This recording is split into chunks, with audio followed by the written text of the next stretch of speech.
বাংলা ভাষায় কিছু তিতা কথা বলতেছি, মন দিয়ে শোনার চেষ্টা করবেন।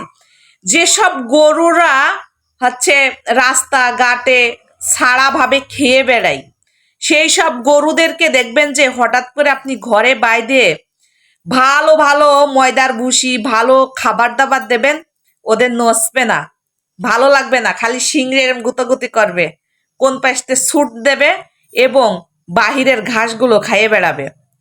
এরকমের আমাদের সমাজে কিছু মুখোশধারী নারীরা আছে, ঠিক আছে?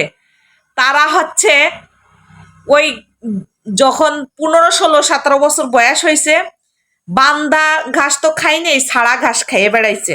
ছাড়া ঘাস খাওয়ার পরে তো যখনই বিয়ের পরিপূর্ণ বয়স হয়েছে, মা বাবা দেখতেছে যেরকম ছাড়িয়ে ঘাস, ছাড়া ঘাস খাইয়ে বেড়াইতেছে, তো এখন বাইন্ধে ঘাস দেই।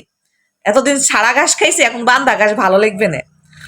তো যখন বিয়ে শাদী দেয়, ভালো একটা ফ্যামিলির ভালো একটা ছেলের সঙ্গে বিয়ে শাদী দেয়, তো মাশাল্লাহ 2 দিন ভালোই চলে।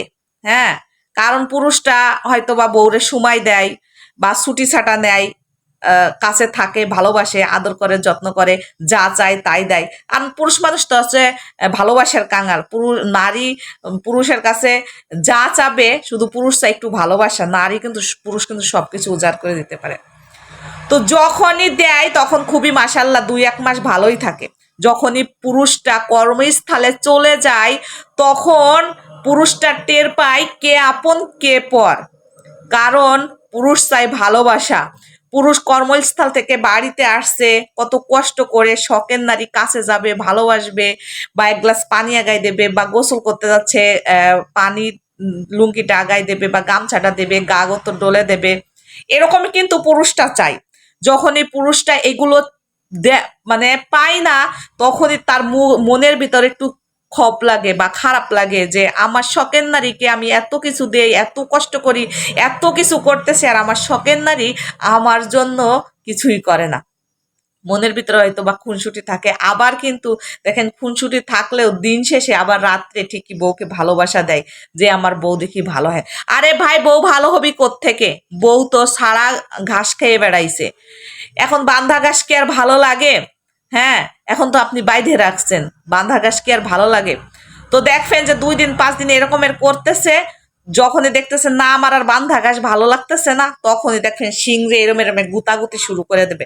মানে বাড়ির এ পাশে ও পাশে সে পাশে এরকমের টালুমালু থাকবে যে ইয়ং যুবক কোনো ছেলে পেলে আছে নাকি, তার গলায় আমি ঝুলিয়ে পড়বো, তার সাথে ডলাডলি কসলা করে রাত জাগে হোয়াটসঅ্যাপ মেসেঞ্জার, আমার স্বামী আমার সময় দেয় না, কথা বলে না, এরকমের একটা পুরুষরা দেখবেন যে অবশেষে মিথ্যা একটা কলঙ্ক অপবাদ দিয়ে ওই নারী ঘরের বাইর হয়ে গেছে। কারণ নারী এমনই একটা জাত, এমনই একটা, ওরা মানে কি বলবো, বলার বাইরে নাই। আমি একটা মেয়ে হয়ে আর একটা মেয়ের সম্পর্কে কোনো কথা বলতে আমার কাছে খুব খারাপ লাগে, কারণ আমার চারিপাশে যেটা ঘটতেছে আমি সেটা নিয়েই কথা বলতেছি। দেখবেন যে ওই স্বামী, দেখবেন যে মান সম্মান ইজ্জতের ভয়তে মুখ খোলে না, চুপচাপ করে কথাগুলো হজম করে নেয়। আর ওরা তো ভাই সারা গরু, সারা ঘাস খেয়ে বেড়াইছে। আর যেসব নারীরা 12 ঘাটের 14 ঘাটের পানি খেয়ে বেড়াইতেছে, ওই সব নারীদেরকে আর 1 গ্লাসে পানিতে স্বাদ মেটবে? হাজার পুরুষের স্বাদ ওরা বুঝে গেছে, একটা পুরুষের স্বাদ কি আর বুঝবে? আরে ভাই, যে নারী চলে যাইতেছে তাকে চলে যেতে দেন সালাম দিয়ে, কারণ সে তো আপনার সংসার করবে না, সে তো আপনাকে ভালোবাসবে না। কারণ জোরপূর্বক করে কখনো একটা ভালোবাসা হয় না। আপনারা যেটা জোরপূর্বক করে ভালোবাসা আদায় করতে যাচ্ছেন, সেটা হচ্ছে ওই নারীর কাছে জুলুম করা হচ্ছে। কারণ এই সব নারীরা ভালোবাসার মর্যাদা দিতে পারে না, কারণ এরা দেবে কিভাবে? দেবে কিভাবে? এরা 14 ঘাটের 15 ঘাটের পানি খেয়ে বেড়াচ্ছে, এরা কিভাবে দেবে?